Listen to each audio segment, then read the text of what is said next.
पहले कब जीते थे इस बात से मतलब नहीं है, फर्क इस बात से पड़ेगा है कि आज आप वर्तमान में जीत रहे हैं कि नहीं जीत रहे। दुनिया सिर्फ उन्हीं लोगों को सलाम करती है जो वर्तमान में क्या कर रहे हैं। कोई फर्क नहीं पड़ता कि आप लोगों ने पहले क्या किया था, फर्क इस बात से पड़ेगा कि आज क्या कर रहे हैं। फर्क इस बात से पड़ेगा कि जब कोटलिया क्रूज का रिजल्ट आएगा, लिस्ट आएगी 5000 लोगों की कंपनी की वेबसाइट पे, उसमें आप लोगों का और आपकी टीम का नाम होगा कि नहीं होगा, ये बात मायना रखेगी। ये फर्क नहीं पड़ेगा कि आप जैसलमेर में जीत के आए थे या पहला टारगेट जीत के आए थे, लेकिन ये आप तब जीत पाएंगे जब आपकी जिंदगी में यह एहसास आप कर लेंगे कि जीतना जरूरी क्यों है। और मैं आपको एक एहसास की छोटी सी बात बताता हूं। आपने देखना, जब भी हमारा कोई भी टारगेट आता है, कंपनी का हर 3 महीने के बाद कोई भी टारगेट आता है, कुछ खास बात बता रहा हूं, ध्यान से समझना। कुछ लोग मात्र 1 घंटे के अंदर टारगेट क्वालिफाई कर जाते हैं, यस या नो? आपके जानने वालों में किसी ने किया होगा ना? लेकिन गड़बड़ बात यह है कि जब डबल वाला टारगेट की बारी आती है तो किसी और का नाम तो आता है, लेकिन जिसने फर्स्ट में क्वालिफाई किया उसका नाम है, ये गारंटी नहीं होती है। जब 4 वाले की नाम आती है लिस्ट में, 4 वाला क्वालिफाई करता है तो किसी और का नाम तो होता है, लेकिन ये गारंटी नहीं होती है कि जिसने फर्स्ट पोजीशन में सिंगल वाला किया था, जिसने फर्स्ट पोजीशन पे डबल वाला किया था, क्या उसका ही नाम 4 वाले पे है क्या? दोस्त, इसके पीछे वजह यह है कि एक इंसान तब तक सब कुछ करने के लिए तैयार है, खून पसीना बहाने के लिए तैयार है, जब उसको ये समझ में आ जाए कि मुझे ये करना क्यों है। आज आपको यह समझना पड़ेगा कि आपको डायमंड बनना जरूरी क्यों है, आपको करोड़पति बनना जरूरी क्यों है, आपको लग्जरी गाड़ी लेना जरूरी क्यों है, आपको हर बार विनर बनना जरूरी क्यों है। ये बात जिस दिन आपका क्लियर होगा कि मुझे जीतना जरूरी क्यों है, उसके बाद आप जीत जाते हैं। और वो ऐसा है कि किसी आदमी ने किसी एक लीडर को मोटिवेट किया कि कुछ भी कर, ये बात पक्की है कि आप इस कंपनी में पहले नंबर पे टोपाज नहीं बन सकते।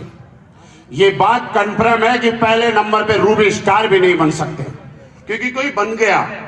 आप पहले नंबर पे डायमंड भी नहीं बन सकते, क्योंकि आज से पहले कोई बन गया। पहले नंबर पे ब्लू डायमंड भी नहीं बन सकते, ब्लैक भी नहीं बन सकते, रॉयल भी नहीं बन सकते, और रॉयल एम्बेसडर भी नहीं बन सकते, क्योंकि कोई। लेकिन क्राउन एम्बेसडर बनने की हिम्मत तो की जा सकती है, क्योंकि अभी तक कोई बना नहीं है।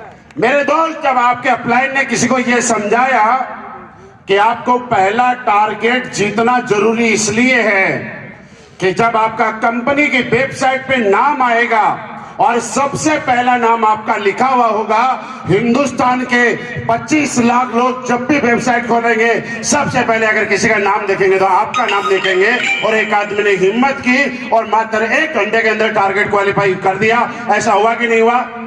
लेकिन जब 2 बार डबल वाले की और 4 वाले की बात आई, तब उसके अपलाइन ने उसको समझाया नहीं कि डबल वाला करना क्यों जरूरी है और 4 वाला करना जरूरी क्यों है। मैं आपको ये कहना चाहता हूं आज, और एक बात समझाना चाहता हूं। लगातार विजेता वो नहीं बनते जिनको अपलाइन बार बार विजेता बनने के लिए तत्पर करते, तैयार करते।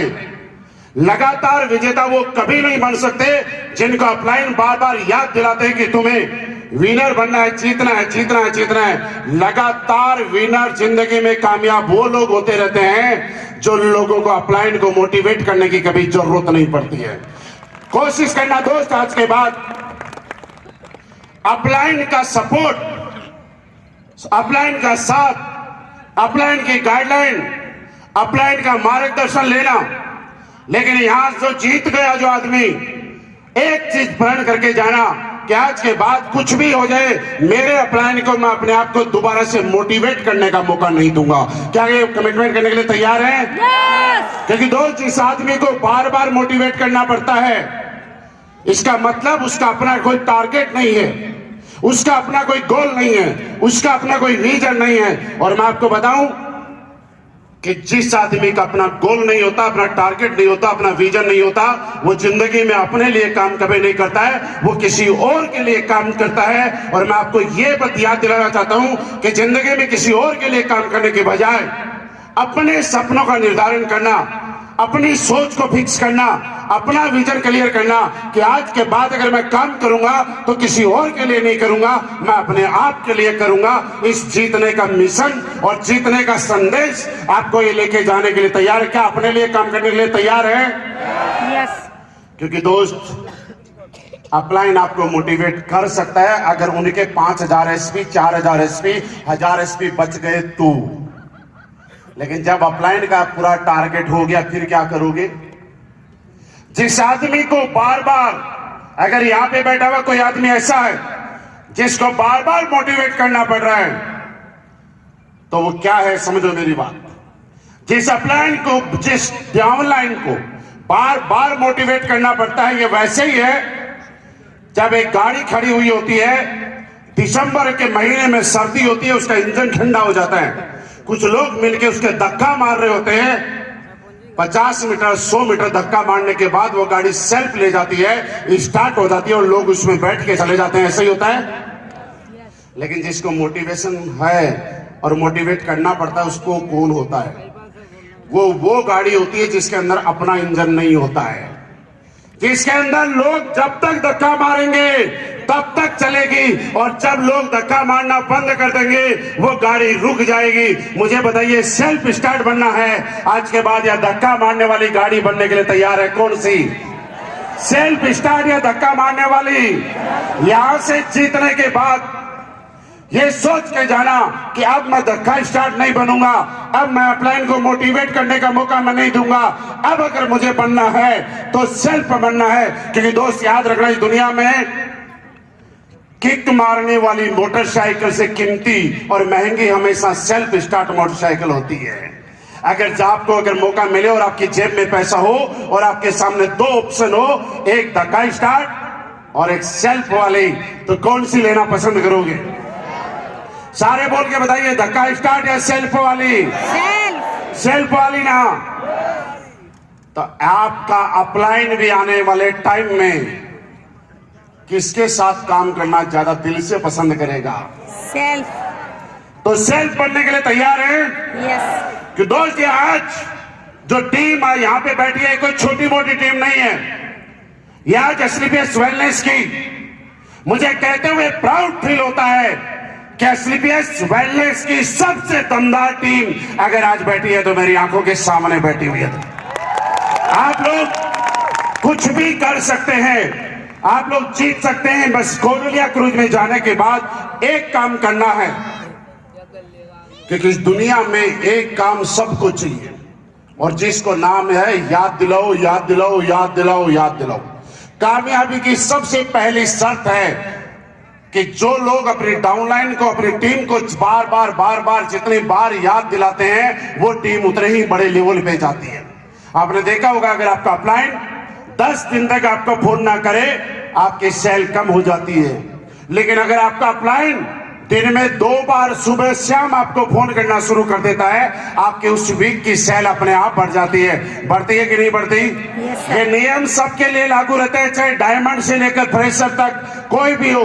तो कोशिश करना आज के बाद, यहां से जाने के बाद, क्योंकि जो ताकत आप अपने लास्ट वीक में लगाते हैं, आपने देखा होगा 3 महीने के अंदर एक आदमी सिर्फ 10,000 एसपी करता है, लेकिन लास्ट वाले वीक में 2500 एसपी कर डालता है। होता है कि नहीं होता?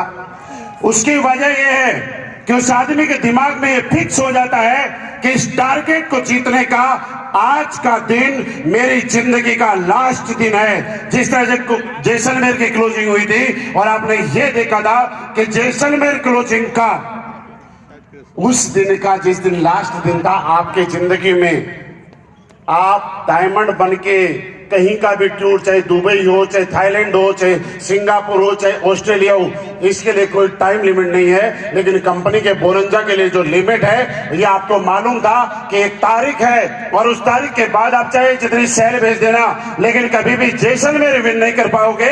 और इसलिए जब लास्ट डेट आई, आप लोगों ने अपनी पूरी टीम के साथ पूरी ताकत लगाई और पूरी ताकत लगाने के बाद पिछले 3 महीने के अंदर जो क्लोजिंग नहीं दिखी थी, जैसलमेर क्लोजिंग में वो क्लोजिंग आपने करके दिखा दी साहब। क्योंकि